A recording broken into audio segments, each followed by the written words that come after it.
Hey guys, how we doing? Today we're just going to be doing basic transformations in After Effects. So as you can see here in Photoshop, we have a very simple graphic.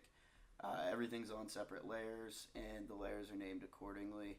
It's very important to do this mainly because once you start animating, you don't want to have to hide the visibility of each layer trying to figure out what's on each layer. So name it whatever's actually on that layer and it'll make your workflow a lot smoother whenever you're animating.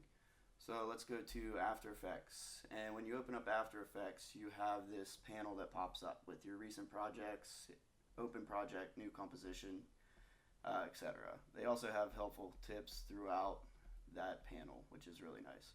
So what we're going to do is we're just going to close out of that and we're going to go to File, Import, File. And we have AE Basic Transformations.psd. We're going to click on that and we're going to import as composition, retain layer sizes. I set this composition up as 1080p, so we should be good to go whenever we export that. So you're just going to hit open. And you never want to merge your layer styles into footage when you're animating separate layers, otherwise you won't be able to animate the separate layers. So make sure that editable layer styles is still checked. That way it's not merging your layers into one flat image. And then just go ahead and hit OK. Alright, so over here we have our basic project window and we have our type, which is a composition. So this composition is essentially the PSD that I just imported. And below that we have a folder, and that actually shows you all of the layers within that composition or document that we just imported. So what we're going to do is we're going to double click the composition. And as you can see, all those layers that we created in Photoshop are going to pop up. So this is our preview window, okay? So it says up here what we're looking at, composition, AE Basic Transformations. We have these guides on here because it's set to film and video. If you don't like the guides, you can just go to View and clear your guides. All right, and you can check and make sure all your layers are there by hiding them. All right. And below here we have our composition with all of our layers in it, and we have our timeline. Okay, so your timeline, it goes from 0 to 5 to 10, 15 seconds. If you want to zoom in and work more closely with the frames or frame by frame, you're going to click towards the bottom of your timeline on these large mountains, or you can just slide that back and forth. Okay, so I like to work within seconds for the most part, unless you're doing really fine-tuned animation frame by frame. Seconds will work for right now. So what we're going to do first is I want to pre-compose our sun, our moon, and our earth. Okay, so what that's going to allow us to do is put it all within one one composition, and we will just name that earth. Okay, so it's going to move all those layers into one composition, so it's going to allow us to move all three of those things around at once. Now to get into that composition, all you have to do is, you can see that it was created in your project window up top, but all we have to do is just double click on that and it'll take us to that composition.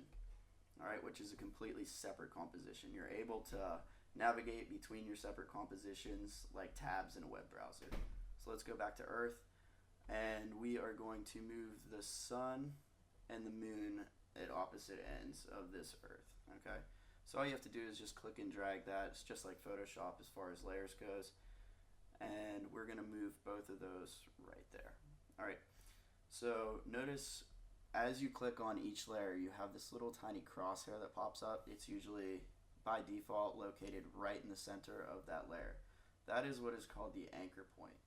Okay, so the moon has its anchor point in the center, sun and earth.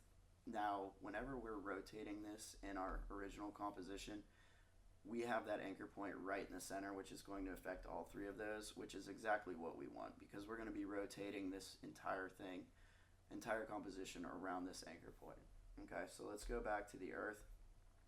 Alright, so we have everything positioned here in this composition, and that's all we're really going to be moving as far as that goes. So let's go back to our composition, AE Basic Transformations. Now notice whenever I click and drag this, okay, we're moving that entire composition. We're going to set our view fit up to 100%, so we have about half of that earth visible. Alright, now if you drop down each layer, you have transform here. and you can see all of these transformation settings. So you have our anchor point, which I just discussed briefly. Position is very straightforward. That is the location of your layer within your composition. Okay, scale, also pretty straightforward. That allows you to resize your layer over time. And rotation is what we are going to be clicking on first. So you can click and drag your rotation, all right, over those values. That is what I prefer. Or you could always double click and type in if you want to be a little bit more precise with the degrees there. That way it's going to rotate it to 90 degrees. But I'm just going to set that sun right over top of the earth for right now. Okay.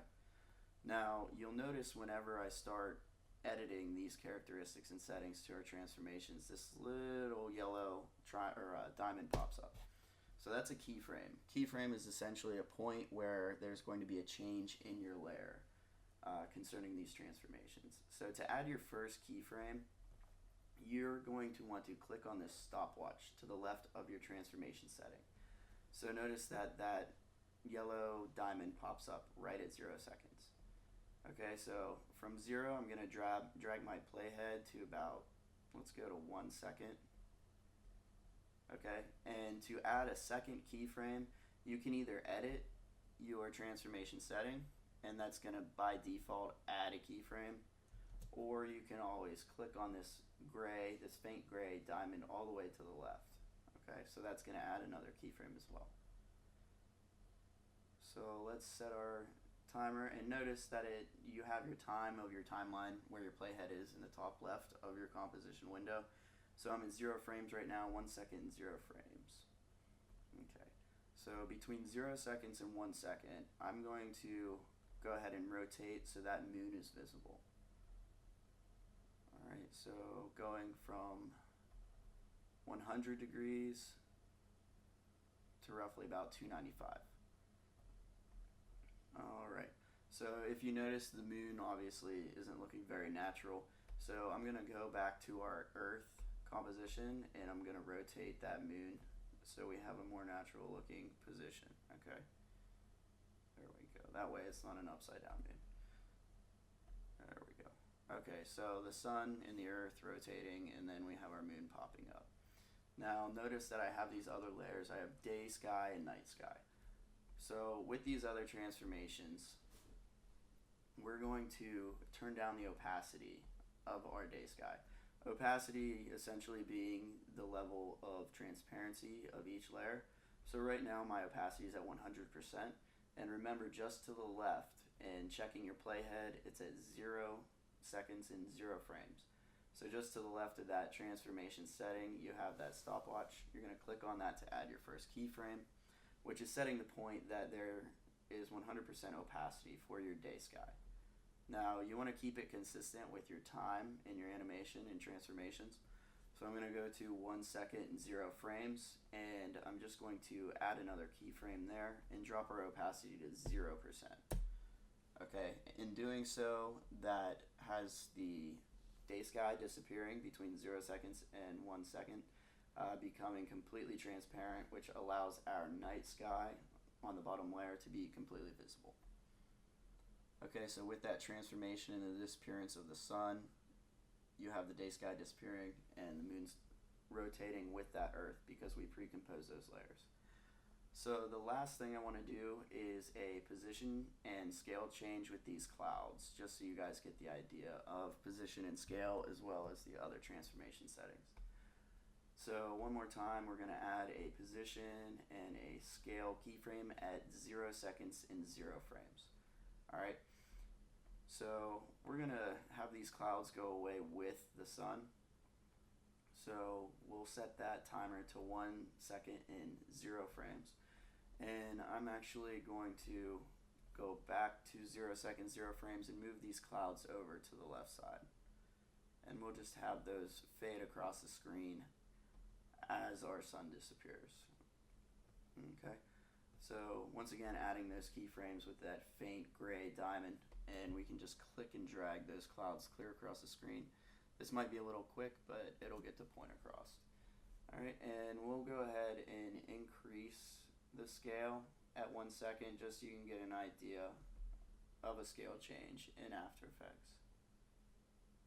Alright, and then we'll decrease that scale at our 0-second keyframe as well. So once you take your playhead and you kind of scrub that timeline, you can see the changes that are taking place. Alright, and since we changed the scale of those clouds, we're going to want to move those down a little bit further so they're not still within our composition at the end of the animation. Alright guys, so we went over precomposing layers, which allows you to work in several compositions and nest compositions. We went over our basic transformations with these layers, which include the anchor point, position, scale, rotation, and opacity. We touched base on adding keyframes and working between keyframes and changing the settings and characteristics for each of these transformations.